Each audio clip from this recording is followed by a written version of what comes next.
Welcome back to a busy day here at WeatherTech Raceway Laguna Seca for the Pirelli GT4 America West Championship.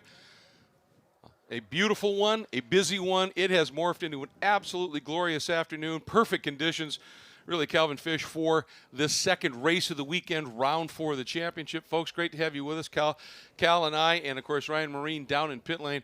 Take a look there. I mean, the temperature is absolutely fabulous. It's an absolutely glorious day. And with all the green from all the rain, I don't know that I've ever seen this venue quite as pretty as we've seen it before. So let's get down to the front of the grid and the national anthem.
A big thank you to the Travis Air Force Horns. Absolutely beautiful rendition and a great way to kick off this afternoon of racing here for the Pirelli GT4 America West Championship. And busy day here. We talked about only, 3.5 hours ago, the first of the doubleheader races completed, and it turned into a cracker of a race, Cal. It was amazing. Just so many good performances throughout the field, and we got the little stack up there at the end with the caution for the Strom Racing BMW. So hopefully they're back on the grid and got their problems sorted out, but nonetheless it allowed us to enjoy a really thrilling finish, and some of the cars that didn't show pace in qualifying suddenly came good in race conditions, and we expect the same thing here this afternoon.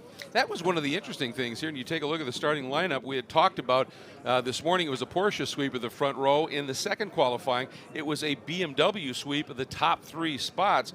The Stephen Cameron Racing BMW that won their third round this morning ends up on the inside of the front row. Then the 2 ST Racing entries, they're looking very, very good, and a great performance late in the race. Mark Pavin in that number 54 Sin R1 GT4 from Racer's Edge put together a great run and sits on the outside of that second row. Pavin really put together a good qualifying run and locks out that basically that 4th starting position, but pole in the AM category in their debut on the year. Yeah, no, it was a great run for those guys, and Michele will be finishing off today. So you flip-flop basically the starting drivers and finishing drivers from race 1. So be curious to see how that one stacks out. You'd have to think that Gregory Lafuge, who had that brilliant victory here this morning, will want to try and get as much of a gap as he can for his teammate Sean Quinlan to jump in and maybe get a double victory here today. But look for the cars at the back of the grid. Casey Dennis put in a tremendous performance here this morning by almost snatching a win, but he starts at the very back because he wasn't here yesterday to put in a qualifying run. So he'll start at the back of the pack. So I think be curious to see whether his car seemed to come on strong late. Exactly. But in this one, he's got to make it happen early. Yeah, he's got to get after it for sure. And we did see the number 452, the RHC Jorgensen Strom by Strom Motorsports entry BMW on the grid. So looks like they've got that problem rectified, which is good news. Here's the number 91, the Reardon Racing Audi in the hands of Jeff Burton and Vesko Kozarov. Burton put together an absolutely superb drive. I think maybe a breakout drive for him in that first race this morning to end up with a win in the AM category and a top 3 overall. He'll be starting this one alongside the number 17 of James Rappaport, who has a lot of experience in this type of car in what's called the Pirelli Trophy West championship, but this is a little bit different level of competition, yet looking for him to be able to put together a good run. And here's that car you're talking about, and I think it's going to be fun to watch Casey in this little beast here as this one unfolds. Yeah, he was up and on the wheel immediately. We talked about him not being at the track yesterday, got thrown in at the deep end, middle of the race, but was immediately making moves and almost got the victory. I mean, he's certainly shaping up to make a move on the number 19, Steve Cameron Racing BMW of Gregory Lafouge, but couldn't quite make it happen. Just to give you an update, after that third round this morning, this is very unofficial, but in terms of some points, that number 28 ST Racing entry of Miller and Gottsacker came in with a 17-point lead. They still lead, but they finished in the 4th spot in that race. That's lowered their margin now from 17 to 11 points. Second is that number 5, Janetta, and they made up a nice little chunk of points. Be interesting to see what they can put together. Third, still the team car to the 28 to 38 of Samantha Tan and Jason Wolf. They lost a little bit of ground, came in 3 points adrift in third, now are 6th. Then you take a look at what's unfolding in the AM category, and the Racers group, the number 67 of Kevin Woods and Chris Palomo, came in up 5 points in first. They're still there. The big change, however, comes in who was second. That number 91 Reardon Racing duo of Kozaroff and Burton, after getting a win and then a crash in a DNF at the opening round with another win. That's 25 points times 2, puts them now up into second and only 5 out of the lead. That was a huge swing for them. It really was, and this is a team that is adjusting to a brand new chassis. It's not an all-new chassis, but a different car to the one they ran at Coda. That one's got to get some more repairs done to it to put it back in action. So it's been a busy week for that team. They ran 12 cars at Thermal last weekend, grabbed that car from Flying Lizard and prepped it and got it on the grid. And big improvement, qualifying 5th with Vesco, and then having that car finish right up, mixing it up for an overall win initially, but certainly taking the class win was a great day. Big day for them. And then the Racers group, number 17 of Derek DeBoer, James Rappaport, came in third, 16 points out. They've closed it up with a podium finish in the AM category to within 8 of second place. So points compressed, and had a little bit of churn in there. That's what makes this so fascinating and interesting, especially when you can do, on a given weekend, you get a second shot at it. Generally, it doesn't happen the same day. It's usually another day. But everybody really, the only car that had an issue was the 452 of Jorgensen and Strom. But that was a simple mechanical. It wasn't damaged. They fixed it. Everybody's intact and ready to go. Yeah, and you always wonder for race 2, are people going to be more aggressive, knowing that they can basically don't have to think about another race here this weekend. So, but the big picture of the championship, it's a relatively short championship, only 4 events, 8 rounds. So every point is critical. You can't really dig too big a hole in those championship points. So I think people are conscious of that. It was a really clean race, a really great race. I mean, I didn't expect the level of competition we saw here this morning, and it really delivered. It did. And a question for you here. This morning it was cool. We've had people talking about this track. Slippery generally. When it's cool, it's really slippery. But since this race has unfolded, we have had a huge group of Intercontinental GT Cup Challenge cars out on the track. A lot more Pirelli rubber down after it rained overnight. I think we can see a little bit better grip, even more raceability today. Yeah, certainly, and they'll start on a different set of tires, the one they ran this morning, so that's certainly a factor too. And again, it's a bit of a guesstimate. You don't really know. You don't get a true read on it until you get out there in these first laps. So they can do a pressure adjustment, adjust the car during the pit stop. No fresh tires can be thrown at it during the driver change. And again, just to reiterate, that driver change is mandatory and has to happen between the 25 and 35-minute mark of this 60-minute race. The key word there to me always is there is no driver or tire change. So that's the starting driver. You can't just go out and just burn these tires down to the ground and leave your co-driver with nothing to deal with at the end. That's for sure. And we certainly saw a couple of cars, the TRG cars that swept the front row in race 1. They faded a little bit as the race wore on. So some of that is relating to just the balance of performance of the race car, but certainly it could be determined by how hard their starting drivers pushed in the early laps. There's the command to start engines, so this field comes to life. We expect to see 2 pace or formation laps, and then green flag for 60 minutes of racing. And again, you can just look in the background, just the color here with all the rain. It's the top of everybody's talking points. It's just, this place is always beautiful, never more so than it has been this weekend. And there is the pole-sitting car, Gregory Lafouge. Such a talented driver. Again, this team based locally. Gregory based locally as well. A lot of laps here. And as you said. I would suspect we're going to see him try and build as big a gap as he possibly can without taking too much out of those tires. Yeah, I had a bit of a laugh with Steve Cameron, who operates that team, obviously, the pole-sitting car. I spoke to him yesterday after they just qualified. He said, well, hopefully we clear tech. He was more worried about the tires, and he said sometimes you can get a bit of a misread in terms of the minimum ride height on the cars, but it turned out they were very close on weight. There was a miscommunication between when they rolled through the scales, and there's an average weight that comes together in terms of your driver weight, and then there's a minimum weight that's based off of that. And they basically calculated how much of the ballast they could take out, and they were off by 5 kilos. So they went through and were within 0.8 of a kilo of missing it. So he said we dodged a big bullet there. That's about a pound, isn't it? Right. That's incredibly close. You can see a lot of rubber down that we did not have this morning. So it'll be interesting to see which teams got the best read on that and adjusted their setup just a little bit. And I agree with you. I think it's going to be a lot of fun to see what Casey Dennis could do early. I mean, he's just got to pick that Ginetta up, and it isn't great in a straight line, but it's magic in the turns, and that generally means you've just got to get aggressive. Yeah, and I can see him getting up into the top 5 pretty quickly, but I think once he gets up into that top 5, there's some stout drivers there. The guys like Gartsacker, Pavin, Jason Wolf, who's obviously coming off the victory here this morning. That's going to be a tall order.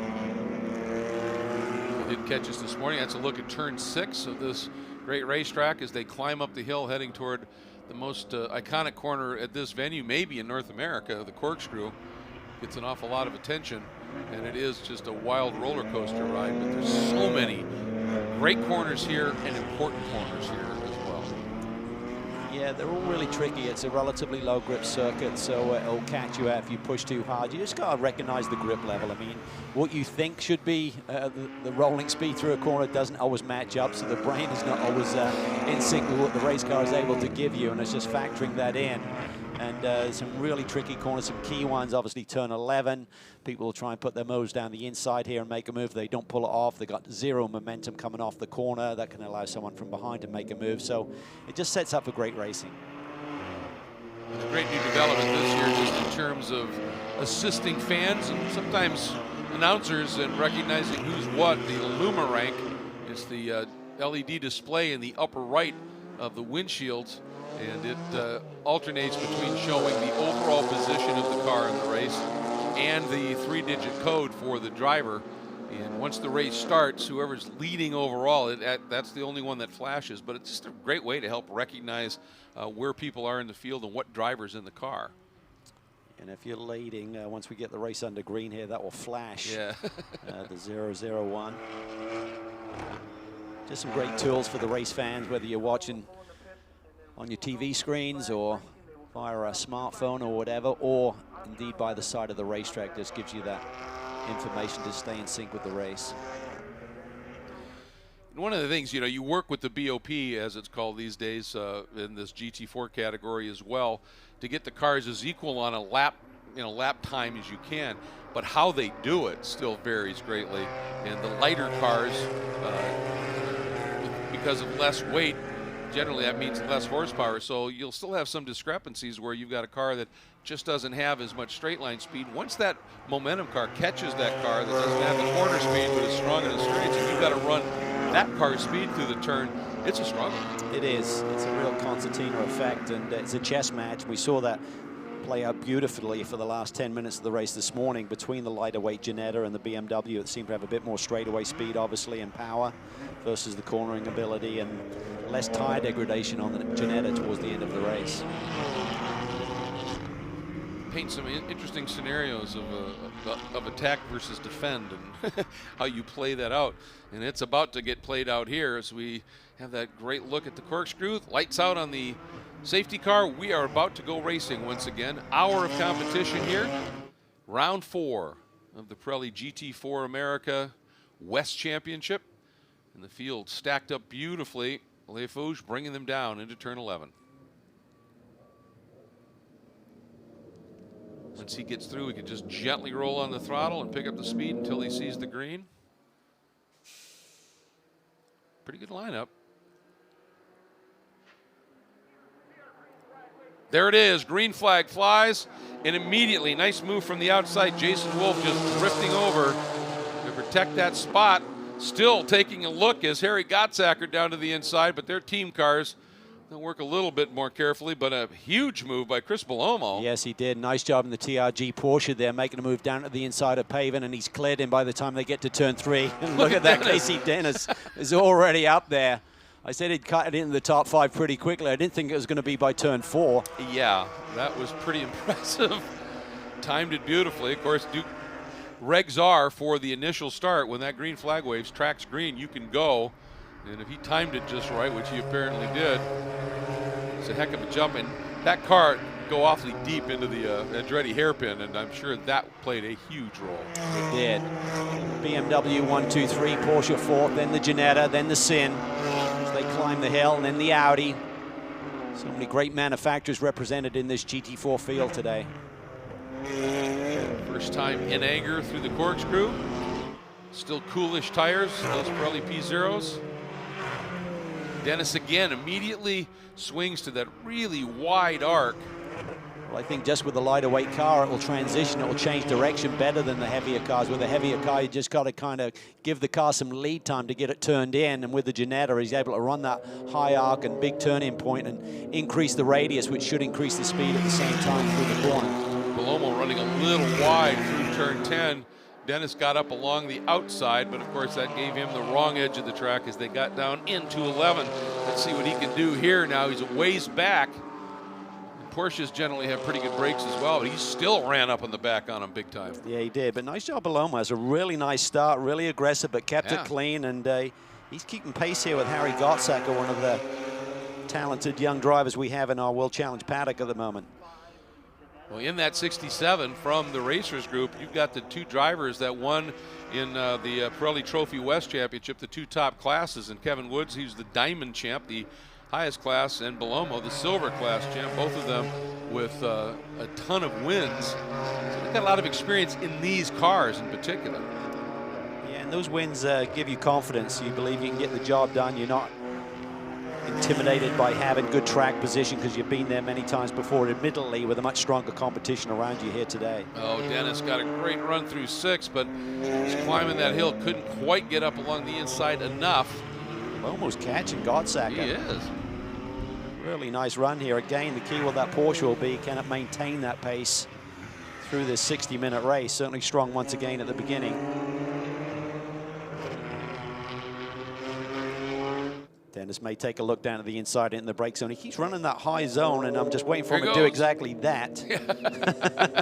He didn't do it on Liafouche this morning, but I think that would be the move with that car. Just get through turn 10, sort of fake it to the right, and then make a late dive down to the inside. Jason Wolf doing a really nice job of keeping right on the tail of Liafouche here. Just laid down the fastest lap of the race, which sits at a 32.5 right now. 132.5 for Jason, 132.6 for our leader. So you're saying Dennis should Kozaroff it coming out of turn 10? Yeah, exactly. Vesco did that to perfection twice in this morning's race. Oh, look how close Dennis, right there. Yeah, but good clean racing. Yeah. He races hard, he goes for it, but doesn't get into it with the driver in front of him. And Chris is protecting well and fending off the pressure, which is immense right now. Gottsacker in the multi-colored ST Racing entry 3rd, then this battle for 4th overall. That's important to point out. Bellomo running in the AM class, so he's leading in AM. Dennis running in the Pro-Am and sits 4th in that category. And here he goes to the inside once again. It's a bit of a horsepower run to the top, though. Oh, he's close enough this time. At a peak, but just not enough. I think when the tires are good, there's just not enough length in that brake zone for the corkscrew to make a move, so he's just got to be patient here. He's kind of doing what I anticipated, getting up into that top 5, but then there's going to be a taller order to make moves from that point forward. See if the Sin can come in a little bit stronger as this run progresses. Another look down the inside, but not quite close enough. I think Casey's trying to explore. The last time he was a little too close to the back of Bellomo and had to lift and couldn't make the run that time. Tried to gap it and was a little bit too far back. At a certain point, he's going to hit that range when he can really make that work. And speaking of range, Wolf, he is really impressive here today. chasing Liafouge. Yeah, really nice young kid, just 21 years old. Spent the last 2 or 3 years over in Europe running in various championships. His mentor is Nick Jonsson. Great racer himself, and just trying to get Jason into many cars and championships as he possibly can to gain that experience. And it's certainly showing right now. He's doing a nice job here. Just seat time it rules, doesn't it? It's no substitute for just doing as much racing as you can. See what happens here again. There's Pavin. And that Racer's Edge, Sin R1 GT4.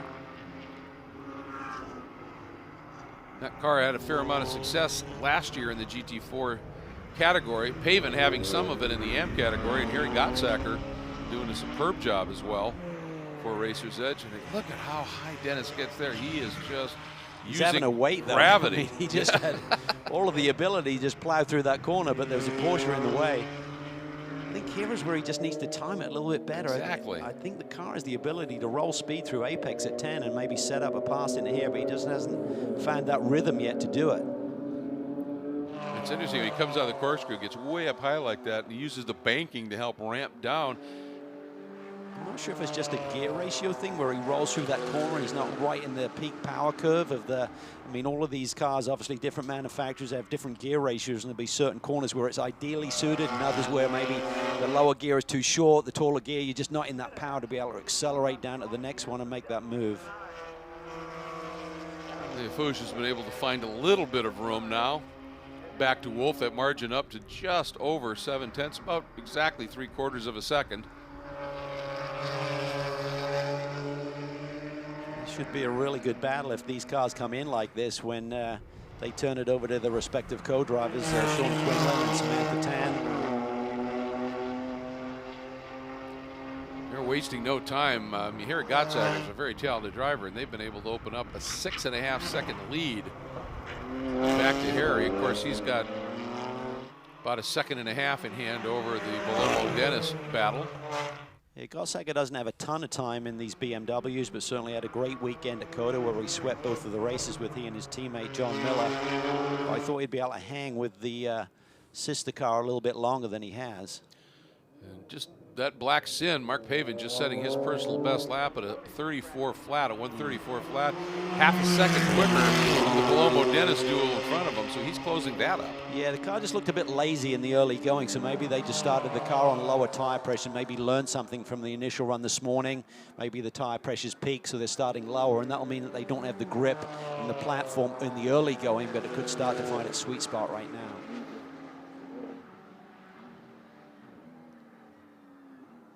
Dennis really arcs the Andretti hairpin. He's trying everything, but Bellomo's doing a really nice job of just keeping him at bay and not opening the door, not making a mistake. He's hitting his marks perfectly. Just starting to slide the car a little bit there in turn 3. That's the first sign I've seen. We're not even 10 minutes in yet, so could have just been a single corner situation versus a general balance in the car.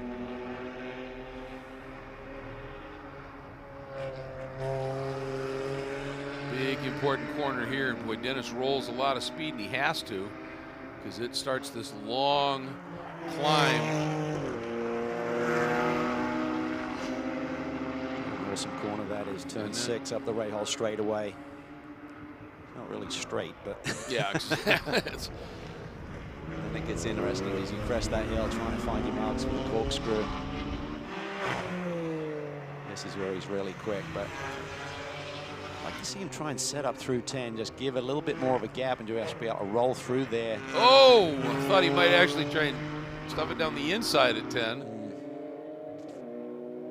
It's just amazing how much ground he makes up from that midpoint of Rainey to the braking zone of 10. Well, I think that the speed that we could see there, the advantage he had, if he could just roll through the corner and not be, you know, kind of balked or stymied by the Porsche, you'd have to think that he'd carry a couple of miles an hour more exit speed and be in a position to make the out-braking move down into the turn 11 hairpin.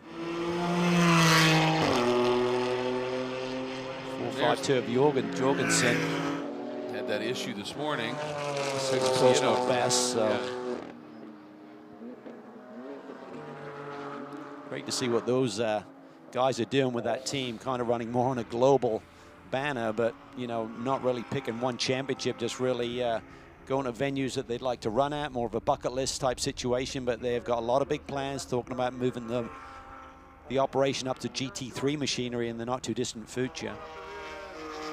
Well, you take a look at what they did last year, and this year they've already run Bathurst and the 24 Hours of Dubai, but last year, teaming up with their program and also with Mark Cars Australia in a BMW M4 GT4, Darren Jorgensen ran 10 races in Australia, New Zealand, and in the Asia area. Brett did 8 of his own, and they put together 3 wins at Phillip Island. 5 podiums in those 10 races on that global international level. They really are serious about this program, and I have a feeling having an absolute blast at the same time. They really are. And as we watch this car work through, we've been talking about the impressive drive by Mr. Dennis in the number 5 Ginetta. However, there's another driver in that car, and he had to put together a solid run as well, Ryan. Yeah, did so this morning. Jeff Bader joining us here and watching, as we all are, this great battle on the racetrack right now. We know the car's fast. We saw that this morning. How do you think that the change in conditions just a little bit since the morning might affect the race car here this afternoon? A little bit warmer. Tire pressures are going to be a little bit higher. We trying to counter that going into the second race today. Should be okay. The guys in the booth have been talking about the strength of the car, which seems to be up around the corkscrew. Just what makes it so suitable for the Ginetta, that part of this racetrack? I think definitely the fact that the car is so much lighter than most of them. Other than the Sin, I think we're the second lightest car out on track. So. It's great to have you guys here. What are you looking forward to in your stint? Hopefully getting a good position and then not screwing it up. Very good. Hey, thank you very much for the time and good luck today. Thank you very much. There you have it. And as we talk, Dennis has made that move around Bellomo finally, and he's up to the 4th position, so he's gapped him immediately, as you can see. Yeah. The deficit he's got, though, is 3.3 seconds, but now we'll see with free track what he can do. Yeah. And Pavin's coming after Bellomo now. He's closed that up noticeably. Yeah, I think the Sin has definitely got more in its sweet spot. I think those tire pressures are coming in now for Mark. Takes that little peek. Keep an eye on 34.9 for Dennis last lap. 32.9. There you go. There's the answer. Bada boom. His personal best, just 4/10 off the fast lap that still belongs to Jason Wolf right now, who sits a 2.5 behind our leader, Liafouge, in the Steve Cameron Racing BMW. You got to feel a little bit for Chris Bellomo. Had a mirror full of Ginetta for a bunch of laps. That gets through, no break. Here comes Pavin. Darth Vader. Yeah, exactly.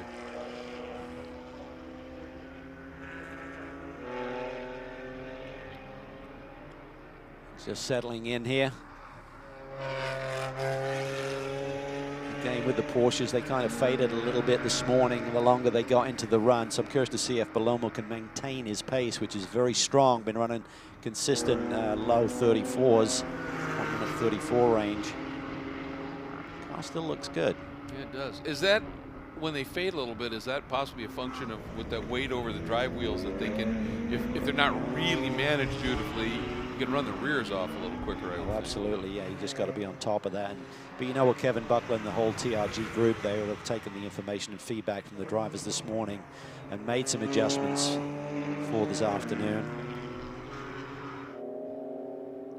Let's not forget that car is pulling double duty here this weekend, is also competing in the California 8-hour race. There's been a busy weekend under that awning, switching the car a little bit. There's not too much they have to do to switch over, but I know the brake package is different for sure.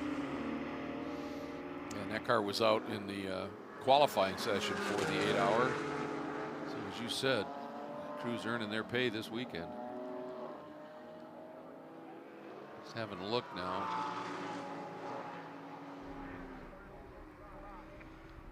Up front, Liafouge's gap, Jason Wolf. Yeah, so again, that could just be coming down to being a bit more easy on those tires in the early laps, and now it's gaining an advantage for him. Let's go back, take a look at the start. In particular, watch that Ginetta at the back. Here's one. Here's two.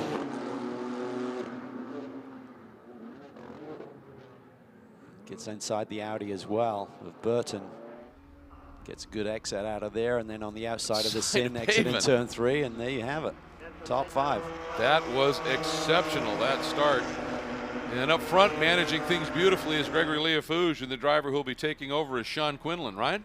Yeah, we've been watching Greg start to stretch out his advantage just a little bit the last few laps, which has to give you an extra reason to smile. Not that you need one, you're already a race winner today. But what has Greg said about the car so far, and what can you expect when your stint comes around? Well, he hasn't really said much about the car, but we're just looking to save some tires and do a clean driver change, and then hopefully hold on to it. Has to be confidence-inspiring, though, seeing him not just leading, but in recent laps extending that lead.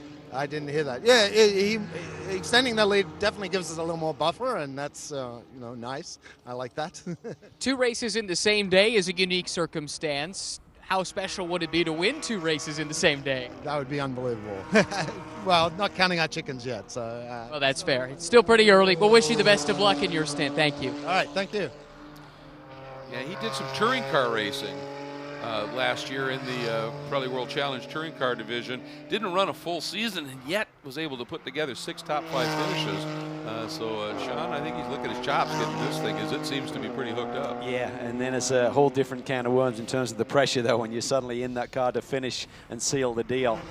So I'm sure there's a nervous anticipation right now for Sean Quinlan. Margin at 2.5 seconds for Leafouge back to Wolf. Then a big chunk, 11.5 back to Harry Gottsacker in the team ST Racing entry. And Dennis has closed that margin up, Cal. It's he's now gotten within a half second of Gottsacker, so we've got a battle for the overall podium that might be shaping up.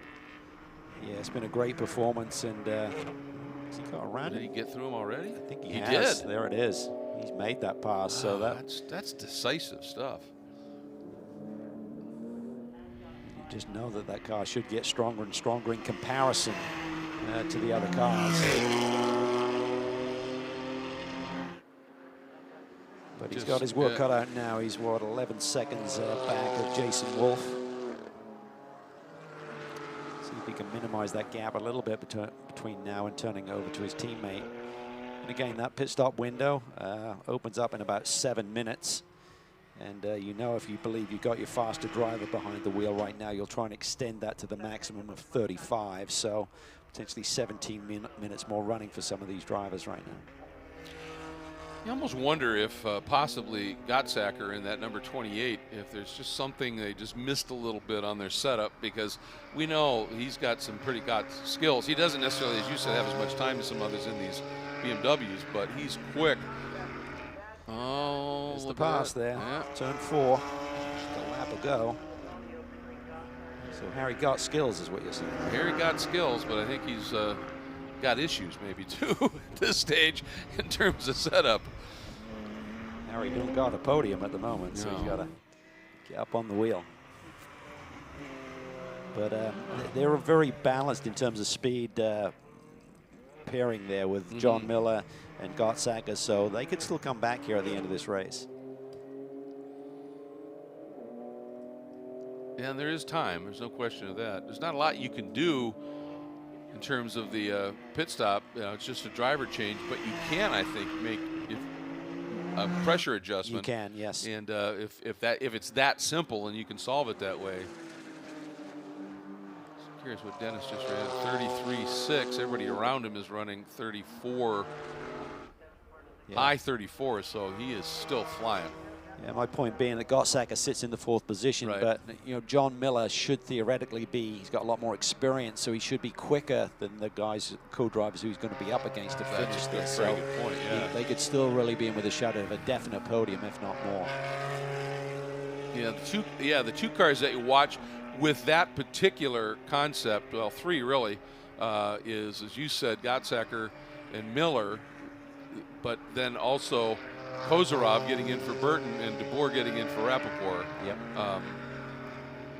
And those co-drivers just praying for yellow right now. They'd love to be able the opportunity to get in the car and have that gap diminish somewhat and a little bit of a reset. Right.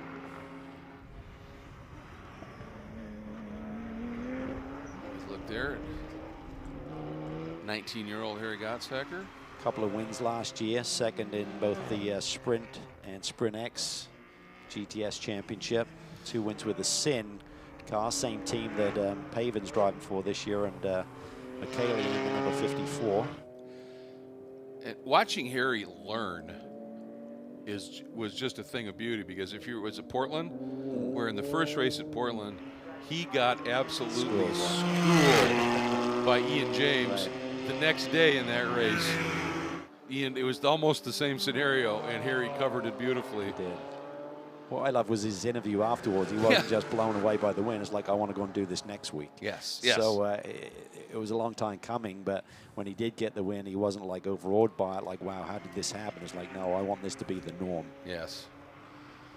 And Pavin was really close to Bellomo there into the Andretti hairpin and overran it just a little bit.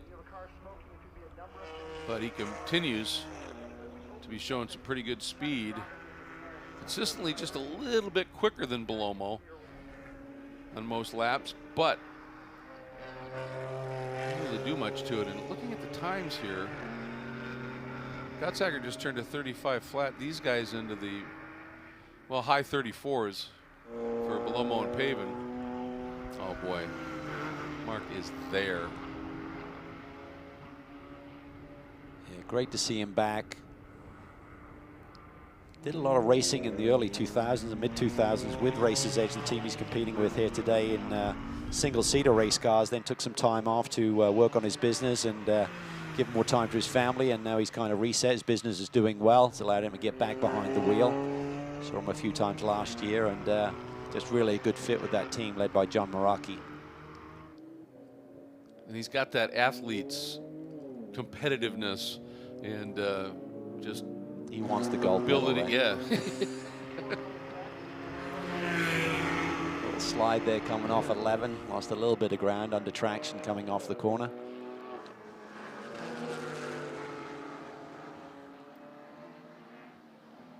Well, Dennis just ran another 33.7 compared to a 35. Taking big chunks out of that gap to Jason Wolf.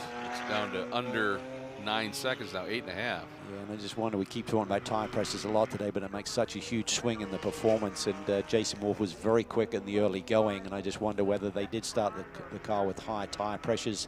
That gives it the platform to give you the lap time initially, but whether they've peaked a little bit. He's losing pace, and at the same time, Dennis, as we saw this morning, is getting better as the run goes on with the lighter weight car. Maybe they can adjust the tire pressures on the 38 machine for when Samantha Tan gets in, if they have overpressured. Well, you wonder if they did start it a little bit higher, thinking that Wolf just build as big of a margin as you can, but maybe went a little bit too much. Oh, Jeff Burton, front end just gave up there for a moment. Nice save. Kept it together, and just outstanding performance. There's some great runs this morning, but I think his was one of the best in terms of fending off, had the lead for a number of laps, and just did a great job winning the class, 3rd overall on the road. Here's the 17 Racers Group entry of Dr. Jim Rappaport, spinal surgeon, LaSalle Solutions. Beautiful sounds as they climb the hill there. Beautiful car too, with that chrome graphics package on it. He started racing 3 years ago. Ran the Pirelli Trophy Cup last year, had a win at Thermal, 2nd in the championship. But this is a big move up. This is a different level. So I think that's the key when you do make these big moves in championships to a different status, is you know, not getting too frustrated until you start to really learn the ropes and improve your performance. You're what, about a half a minute away from that window opening for the mandatory pit stops.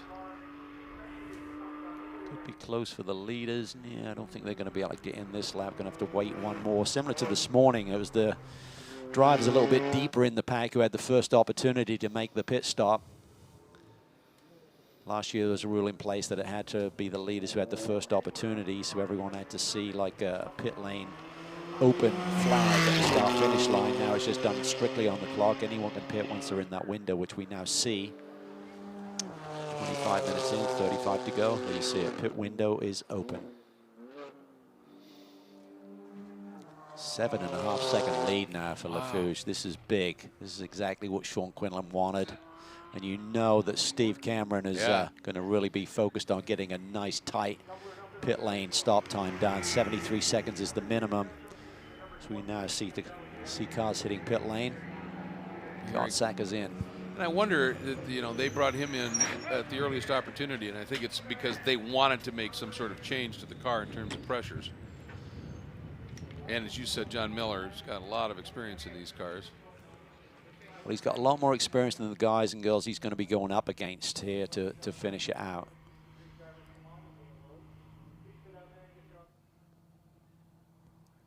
And it's interesting, we had that moment this morning that John Miller, when he was racing the number 452, Jorgensen Strom entry, he's going to be running with them in the California 8 hours. And so there's some drivers and teams, you pointed out, but some drivers that are awfully busy here this weekend. See the countdown.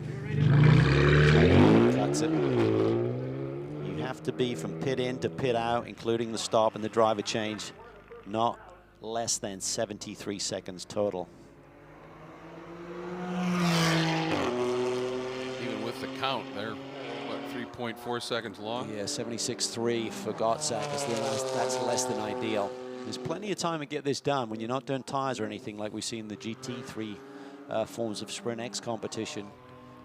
There's a lot more going on, and it's tough to meet that minimum time. But here it's all about just getting the driver change done and managing it. And it's tough to leave 3 seconds on the board.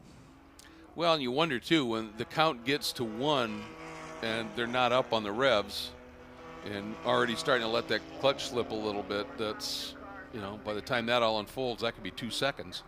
Nice switch over there from Jorgensen to Strom, 74.1. That's about the margin, around about a second or less. When it starts getting down to you within a couple of tenths, you're cutting it way too fine. 73.8 for TRG, nice stop there. Derek DeBoer, our pole sitter from this morning, now behind the wheel of the number 17 TRG machine. That's about as good as you want it. And unlike the Intercontinental GT Championship or Challenge teams getting this 1 second joker they can use, that's not part of this program. If you're under, period. And that's a drive-through, and that is a huge hit. It'll cost you 25 seconds plus in terms of teams that are staying out on the racetrack. So Leofuge is going to push this a little bit further. You got to feel he's going to be out there almost down to 25 minutes to go before he hits pit lane. Trying to increase this gap as best he can. Another second over Jason Wolf is now up to, cycle again is 8.6. Got to wait for Jason to get the gap. But yeah, it looks like he's just increasing that looking at his times. Yeah, and meanwhile for Jason, 9.6, so second almost exactly. And for Jason, same story. He's got Dennis coming after him, running about a second a lap faster, and that margin now is down to 5 seconds. Wolf back to Dennis, second to third.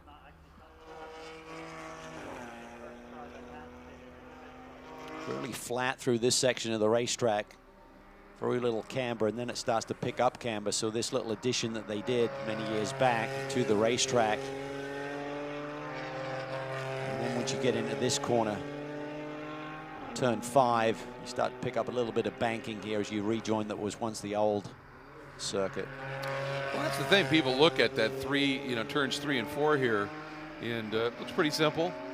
But as you said, there's absolutely nothing to help you. In fact, 3 right at the end sort of tails a little bit, and they're trickier than they look, aren't they? They are. They're just continuous, and again, if you've got any imbalance in the car, it'll just work on the end of the car in terms of the tire degradation. And you just got to manage that. If you feel like the front tires are slipping, you got too much push, too much understeer in the car, just come out of it a little bit. Don't just grind through it. It's just going to make the situation worse each lap you keep doing that. Yeah, unfortunately, Burton and the changeover from Jeff Burton to Vesco Kozarov, not the stop they wanted either. It was 77.5 seconds, and that's just giving up too much. Yeah, it looked like there was a delay in getting Jeff out of the car. It'll be a long time between the car being stopped and Vesco actually getting in, so that may have burned them a little bit. So running minute 35 laps thereabouts. So you think he'll pit this time? I think he'll go one more. Yeah, I think he's probably going to do this lap plus one and be safe. And then it's going to be all about minimizing any damage with that pit stop minimum time. And then the key is going to be looking at Miller, I think, in terms of what sort of lap pace he will then have compared to the leaders and the drivers up ahead of him, to see if he has enough time to catch them.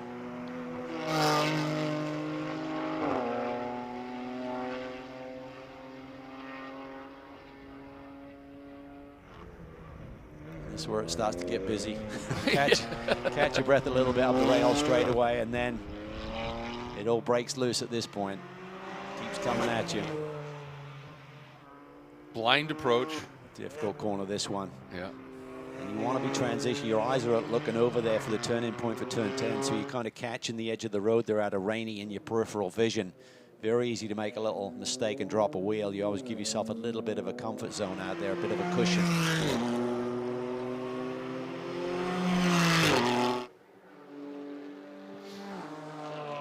Miller is running lap times very similar to Leofouge, so I think he'll have the ability to cut into these gaps up ahead of him once these top three make their stops.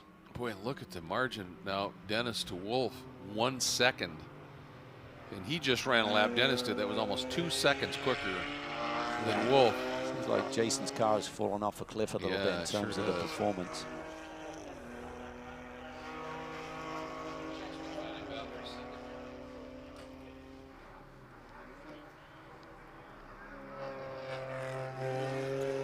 Incredibly close. Dennis has just been absolutely relentless in that Ginetta as he's pushing for that second spot. But these guys are all going to be bailing toward pit lane pretty soon here. Yes. There it is. Look at this. You can see there Jason's car just slipping and sliding there, coming through turn 6.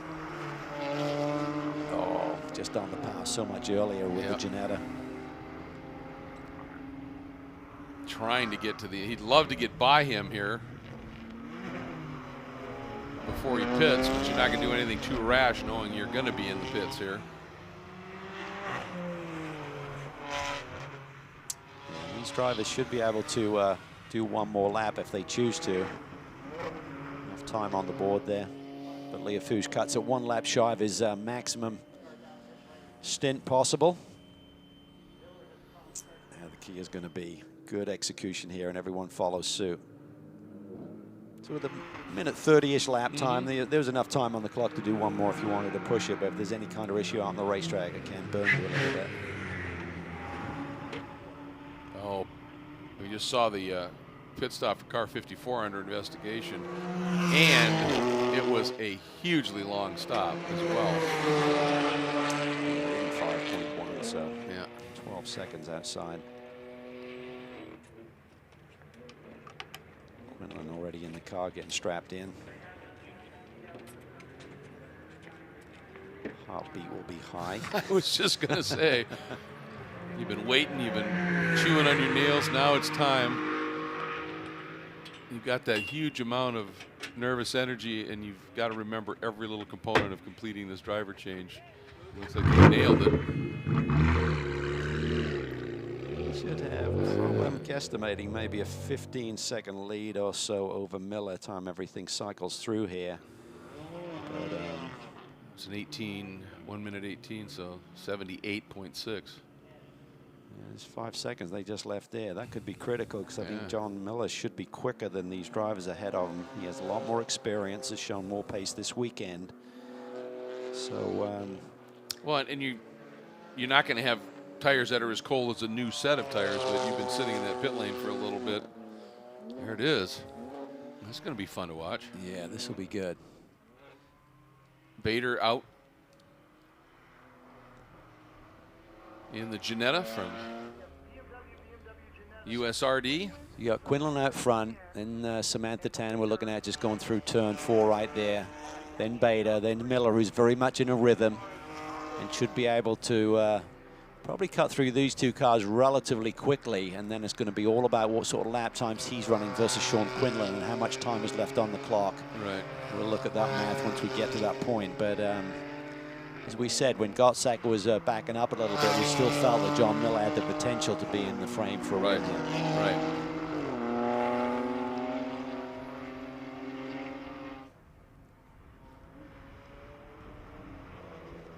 Everyone has made their pit stop. No one ran afoul of being underneath the minimum time.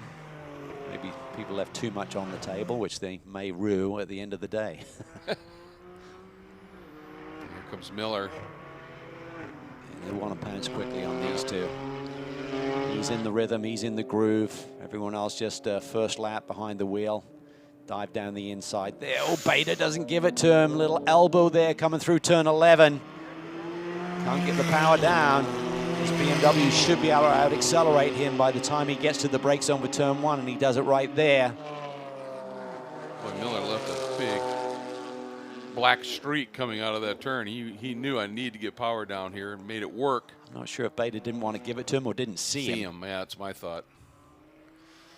I'll tell you, we saw Samantha Tan, was it at Circuit of the Americas? Yes. Put on a very spirited and successful defense of position here. She's working on her craft big time, as we mentioned earlier in the weekend. Nick Janssen is working with the whole group. Yep. Really making Samantha take note of every aspect of the game, because it all counts: fitness level, focus, performance behind the wheel early in the run, your qualifying. Every aspect will be under the microscope. And Miller right there takes a little look, realizes turn 6, if my teammate doesn't see me. Samantha turned in just a little early, that floated her out wide, and Miller alongside. And right now Miller is 15 seconds behind Quinlan last time across the stripe, so he's up to second now. Now it's all about lap time. Well, the guy that he's going to be chasing is Sean Quinlan in the number 19 Steve Cameron Racing BMW. Gregory Lafouge doing the job he was supposed to do, Ryan, at the start of this one. Yeah, that's for sure. Hopped out of the car in P1 and handed it over to your co-driver, Sean, a few moments ago. Now watching anxiously, as we all are. What do you think? Does Sean have a car under him that he can keep up front? Well, I hope so. Obviously, a tire wear is going to be an issue. And we've worked a little bit on the data to see how we can save some more tires for the end. But it's definitely going to be a challenge for him. On the subject of tire wear, it seemed like your car got better relative to your competition as the stint went on. You were able to extend that lead. Has that been a focus for the team this weekend? For sure. We tried to set up the car for the long run. I think one of the items here is the competitors started on new tires. So at the start of their stint, they were really, really strong. And we knew that if we could stay up front at that point, then we would be able to pull away a little bit later. So, you know, the car was good through the duration. And, you know, Steve Cameron seems to know what he's doing. So it does seem that way indeed. Hey, we'll let you get back to watching. Thank you. I think we've seen over the years, if your last name's Cameron in motorsports, you know what you're doing. Yeah, that's for sure. Steve, Rick, Dane. That's right. Yeah, the two brothers are very savvy, very smart. Steve and Ricky Cameron, great engineering brains. I'm going to take a look here at when the Ginetta in the hands of Olsen was coming into the pits. Apparently a little bit of a moment. Now watch it here. Oh, a little bit of lockup. I think yeah. He was committed, not realizing the BMWs were going to be coming in and jumping all over the anchors. So I think Jason Wolf there was being a little bit more conservative on the pit in, and Dennis was very committed, nearly ran over the top of him. Yeah, Casey, nice job to avoid. This is a great little battle here between Samantha and Beta for third right now. 38 is under investigation. Their pit stop, so. Right now, looking at the lap times, I mean, Miller is running laps 1.5 to 2 seconds a lap quicker than Sean Quinlan up front, so there's plenty enough time. He's only 11 seconds back, Greg. We've got 20 minutes to go in this race, so I would say in the next 8 to 10 minutes, he could be on the tail of Sean Quinlan, pressuring him for the win. Which would set us up for another fabulous finish here in Pirelli GT4 America Sprint X West competition. Here's a look at John. And you can see, I mean, the time tells the tale, doesn't it? Obviously, the cars are lighter. They're using fuel. You don't refuel. And yet they're running, most of them, 2 to 3 seconds off what they were running earlier. Some of that's co-driver and the like, but it's tire deck. It is, but Miller's last lap was only 2/10 off that car's best today, so good point. He is really cutting into this lead. It's now down to 9 seconds, so that was almost a 2-second delta between the leader and John Miller, who's chasing him, with lots of time on the clock. Yeah, Miller is giving it a heck of a ride. We watched Harry seem to be struggling just a little bit, Ryan. We were speculating possibly something with tire pressures. Wonder if they made a change. Hey, let's ask about that. Terry Godsacker jumped out of the car a little bit ago. Did the crew make any adjustments to the car? I know they can do the tire pressure adjustments during these stops. And if so, what's the goal? What were you trying to accomplish? We made a few adjustments after race 1 today. Luckily, it worked out exactly the way we wanted to right then. We did take a little air pressure out right there, but it's kind of a common thing to do when the tires get a little hot. But yeah, I was really happy with that stint. Kept the car clean, no contact, and had a really good pit entry, which I think helped out a little bit with how everything worked. But yeah, it's just time for John to go eat now, and he's doing a great job, and we'll see what we can do. Yeah, he's tracking down the leader right now. You expect him to be able to get there, and if so, where around this track is the best place to make that move? Oh, there's lots of spots around this racetrack to make moves like that. It's just such a beautiful place. But yeah, I think John can catch him. It's just kind of a matter of where and when, you know. Excellent. Hey, good luck the rest of the way. Thank you. You know, Harry brought up a good point, Kel. We were talking, maybe he had a little problem. He just didn't seem to have the pace that you'd expect. But maybe that was the goal, was to say, look, we know John's fast, and just drive to a certain time. Don't hurt those tires. And as he said, let John eat. Right. Harry got confidence. Yeah. I think they're in really good shape. Oh, and you can see there the 38, the team car. Samantha Tan's going to have to do a drive-through penalty. That's exceeding the pit speed limit. Wisely does it immediately. Yeah, she needs a bit of a break with a caution for something to get back in the game now. It's going to drop her about 25 seconds further back, and maybe behind Kozrov by the time.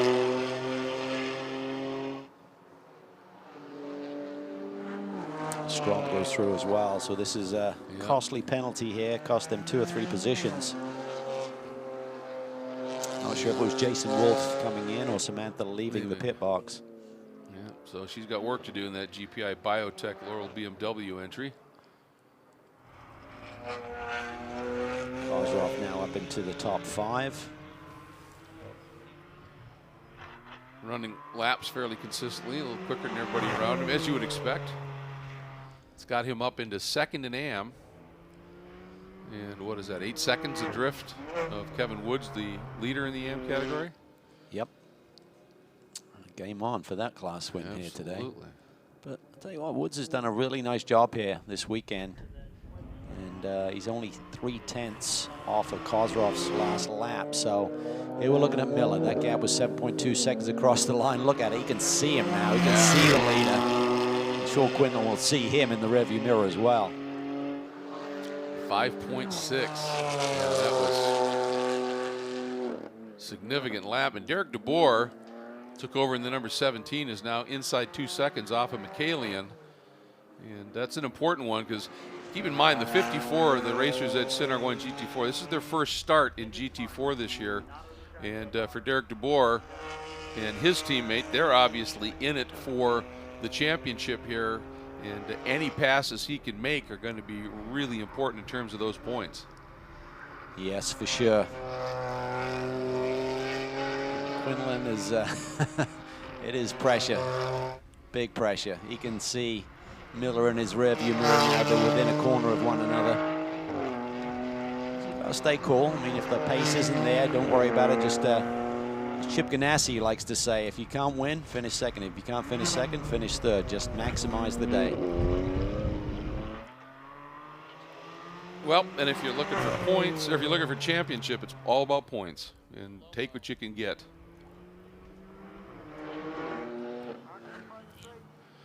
Leading in the AM category right now is the number 67 of Kevin Woods in the Racers Group entry, and Chris Belomo put together a very good opening stint round. Yeah, that's for sure, and has the car leading in class. You guys, TRG as a whole, swept the front row in qualifying for race 1. Solid race here as well in race 2, especially with the class competition in mind. How was your stint, first and foremost? First stint was busy. I had, let's see, I had the Sin and the Ginetta behind me. The Sin ended up, or the Ginetta ended up passing me, and it was really a hard-fought battle trying to catch back up to the Ginetta and fight off the Sin from behind. And when you handed the car over, how good of a condition was it in, and were the tires in a good spot where you guys might have a chance to fight for the class win here?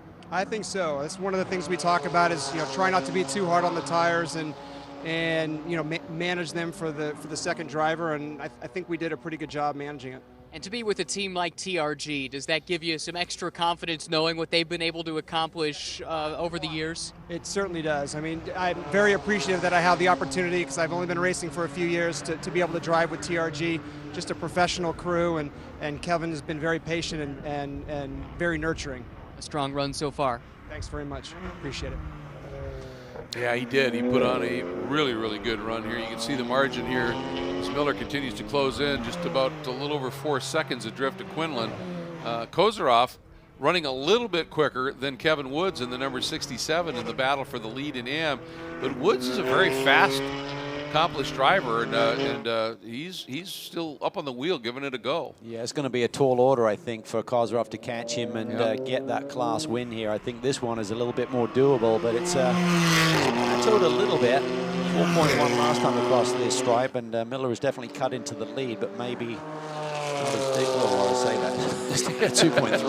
Wow. That was deceiving. My eyes deceive me. Yeah. They do that a lot these days. Is that right? Getting old. I'm so sorry. Yeah, that was a lap. He was almost 2 seconds quicker. Yeah. And now the key is going to be just patience. You can't afford to wait around too long in case there's a late yellow and you don't get back to green. So you got to pounce, but just do it cleanly. He's obviously got a significant advantage in terms of pace.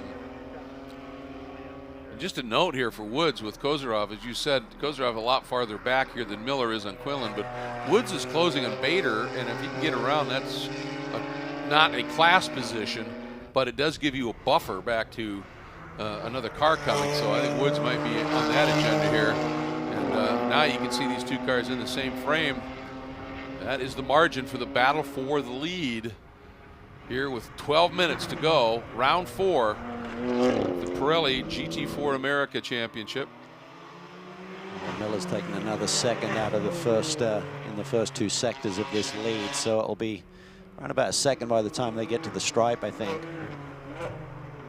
And when John came in, first started watching him racing in touring car in the then Pirelli World Challenge Championship, he quickly picked up the moniker Mr. Excitement because he would just throw those touring cars around. He still gets up on the wheel, but he's really honed his racecraft, hasn't he? He's smooth when he needs to be, and when he needs to get after it, he certainly can. And he's got that down now to 3-4 car lengths. Yeah, he's a really great racer, great coach. Gets a lot of seat time now in various categories. He's going to be competing over in Europe a little bit this year again, so nice young man, great family, lives here in California now, has made this his home. He's about to make the lead his home as well. Quinlan now, what can he do? How deep can he dig? Woo! Miller just flowing a huge amount of speed. Yeah, I wouldn't be surprised to see him just try and set up turn 6 a little bit and see if he can get the run up the Rahal straightaway into the corkscrew here. Right there is where he wants to be nailing. Just get on that power early and get the run. I tell you, Quinlan got through there really well. He did. But he's a little aggressive. Yep. He was a long way back for that one. I definitely have. He bided my time a little bit. If he was closer, yeah, legit. I thought that was the possible setup. But as you said, Quinlan got through turn 6 very effectively, so there wasn't the massive swing in acceleration up the hill. Do you think he was thinking if he came from way back like that and just sold it to him that he could get Quinlan to overrun the corner? Possibly, but you always risk just being down on the inside. Now he's dirt tracking the car off of the corner. That's not going to be good news for the tire deck. So he's just got to be cool here as his teammate and the team looks on. There's big smiles there, but not a done deal yet. Quinlan very defensive there. Takes that shallow approach that's going to compromise his speed a little bit. No, but it also parked Miller, didn't it? It did. Miller looks to the inside. He's just, he's looking, but he's not looking pretty at the moment. And now Quinlan's super defensive there, which he's entitled to do, but he's going to be losing about 3 seconds a lap in terms of his lap time of the line he's now adjusted to. He doesn't want to give it up. Yeah, he's going to be so slow up the hill. If Miller can park around the outside. Oh, I think Miller thought that Sean was going to come across on him there. That's a dodgy place to put your nose in. If the guy closes, he's going to send him into the fence and draw a penalty. Yeah, John's just got to be cool here. He's actually surprised me a little bit by where he's attempting to make these passes. I thought it would be a bit more clinical than this. He's obviously up on the wheel, recognizing he doesn't want to can't afford to catch a yellow here and not have the opportunity, but now he gets it. Nice. Yeah. That's it. And Sean tried it to make it stick around the outside, but just not enough grip out there, Cal. No, you really need to be right on the apex. There's a ton more grip if you're right on line there through turn 10. So once he got pushed out wide, there's no way he's going to come back from there. Now, while I'm sure he'll be a little bit bummed about the pass and losing the lead, this is an opportunity for Quinlan to, if he can stay with Miller a little bit and just reference him. Where's he putting these moves on? And speaking of the moves, this is what we were talking about. Woods has gone through on Bader. That's big. No change in class position. Woods was already leading the M category, but now if Kozarov, who has been coming after him in big chunks in the last couple of laps, right, now he's got to get through another car before he gets to Woods. Yes. Great performance by Kevin Woods here. It really is. He had that front row start this morning and faded a little bit initially, but then came back really strong. Just tried at the hip with his teammate and pole sitter Derek DeBoer initially.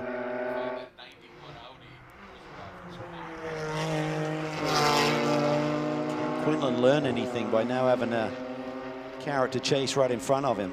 Yeah. Doesn't look like Miller's stretching it out like he was cutting into it, so maybe Sean is learning something here by watching his lines and feeding off of John Miller right in front. It's the old, well, if he can break there, I surely can break here.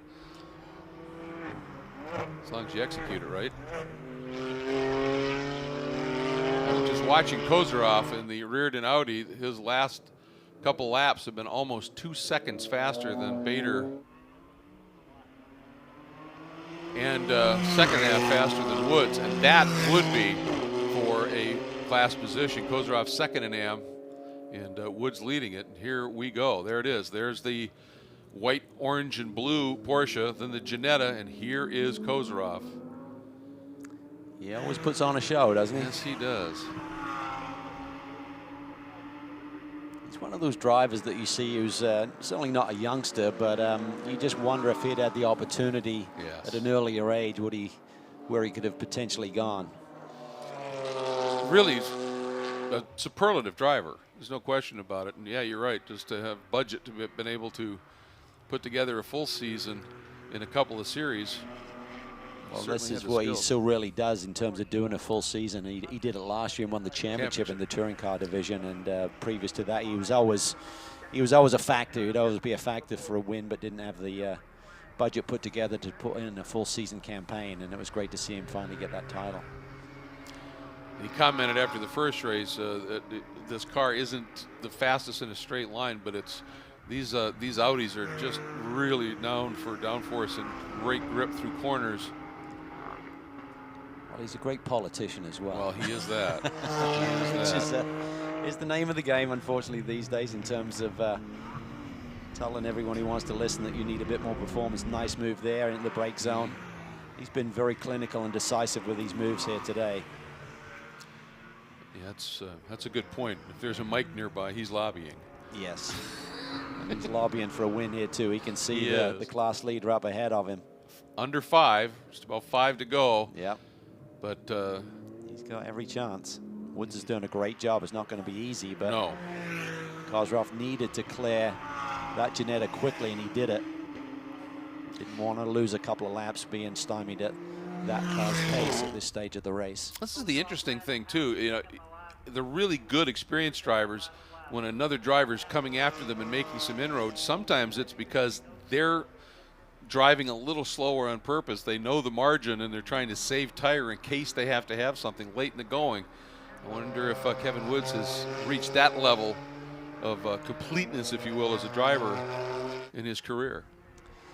And has the team learned from what they saw this morning in terms of the car falling off a little bit later in the going to provide Kevin with a platform here to defend from Kozarov for the class win? Miller, meanwhile, has opened those margins up in a fair chunk here now, up to 3.5 seconds clear. Kozarov is within 2.2 seconds of Woods in the battle for 3rd overall and the AM lead. Can bring it home. This will be Miller and Gottsager's 3rd victory out of the 4 races so far this championship season.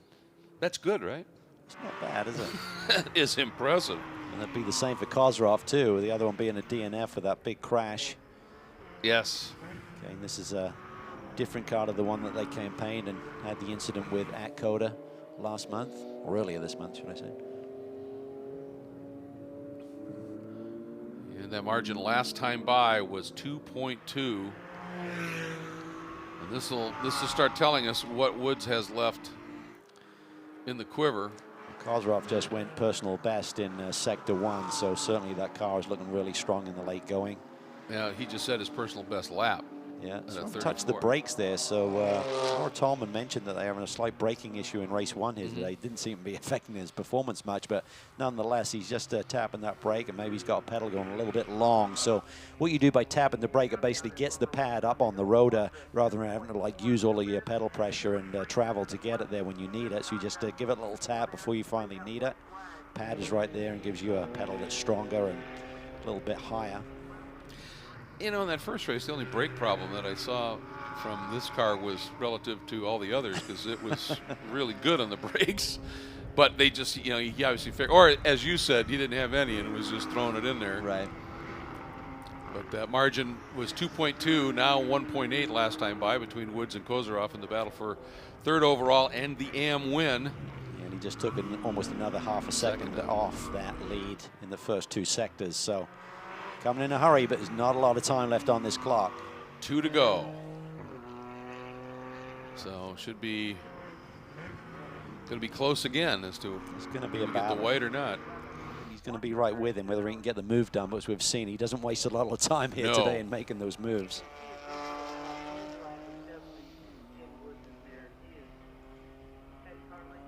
Great performance here by ST Racing once again. Yeah.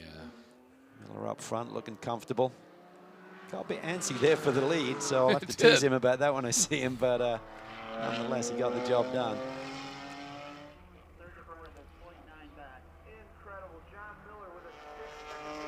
.36 flat last lap.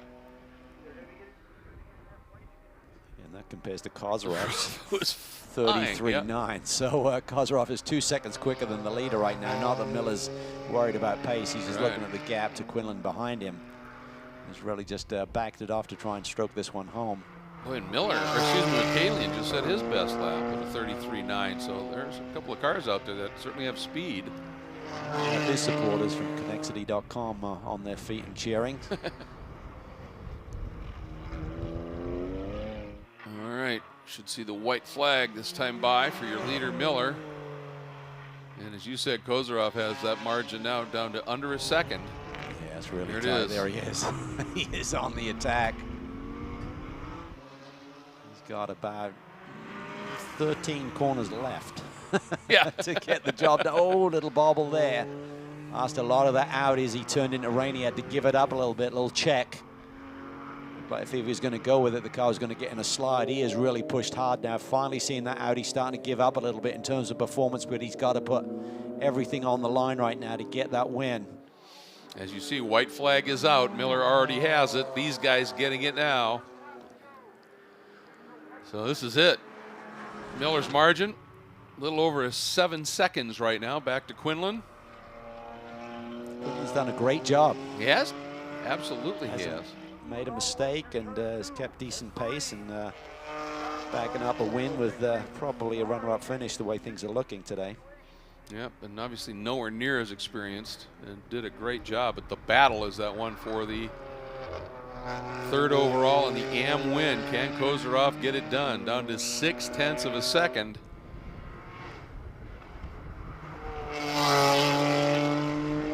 Here it is. This is it. This is it. What can Kozarov do? He has got to put through turn 6, the corner of his life, to get that run up the hill. We know how good he is in the brake zone for the corkscrew. There he does. Does he nail it? Oh. Yes, he does. Yeah, he is a lot closer. Can he make a move here? How defensive will Woods get? Not enough. Here he comes. Oh, there's a touch. Wow, that was just great racing between both of them. Boy, Woods did not just fold, did he? He hasn't given up, though. No. Down the hill they go. Miller will be making his way to the checkered flag. BMW ST Racing. Gottsacker and Miller get the win in round number 4 of the Pirelli GT4 America Sprint X West Championship. And here's the battle. And Woods had just enough in hand. Did not fold under pressure going up into the corkscrew, and it paid off with a class win for the Racers Group. Kevin Woods and Chris Bellomo, absolutely fabulous race for those two. That was great racing there. Real class driving by both of them. Kozarov put it all on the line into the brake zone and didn't quite clear him. Derek DeBoer took over, and that car was at the back of the field and ends up, as he comes through, moves up a couple positions, finishes 4th in the AM category. So nice day for the Racers Group. A win and a 4th in the AM category, but Miller, Quinlan, and Bader, that's the top 3 in the Pro-Am category.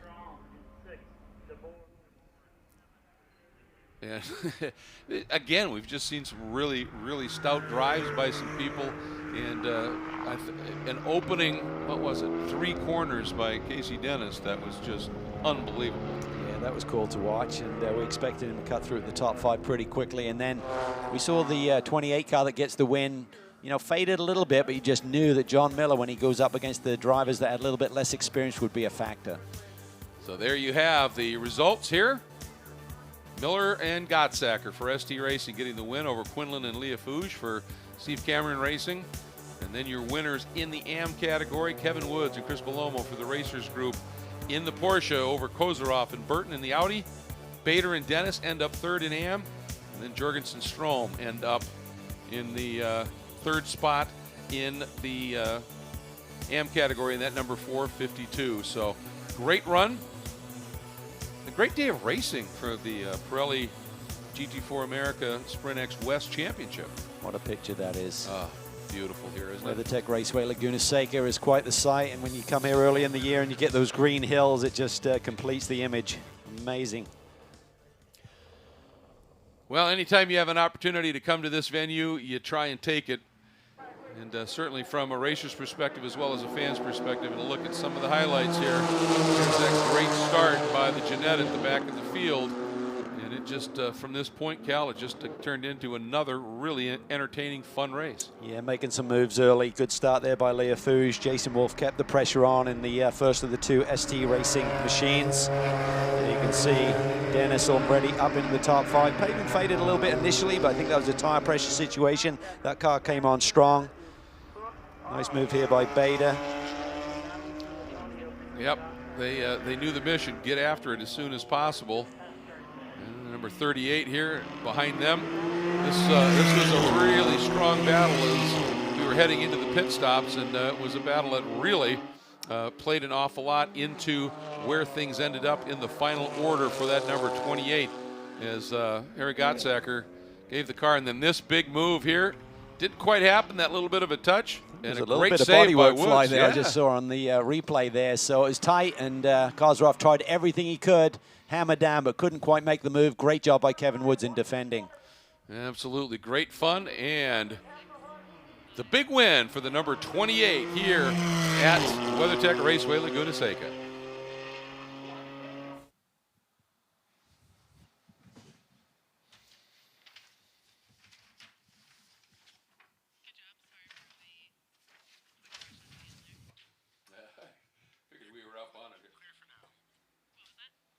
I figured we were up on it here in terms of getting turned around for the qualifying. No, that's fine. Oh, you didn't hear that? No, I didn't. Okay. Time is like literally. Do we have power on this thing, guys? Should have. Yes, we do.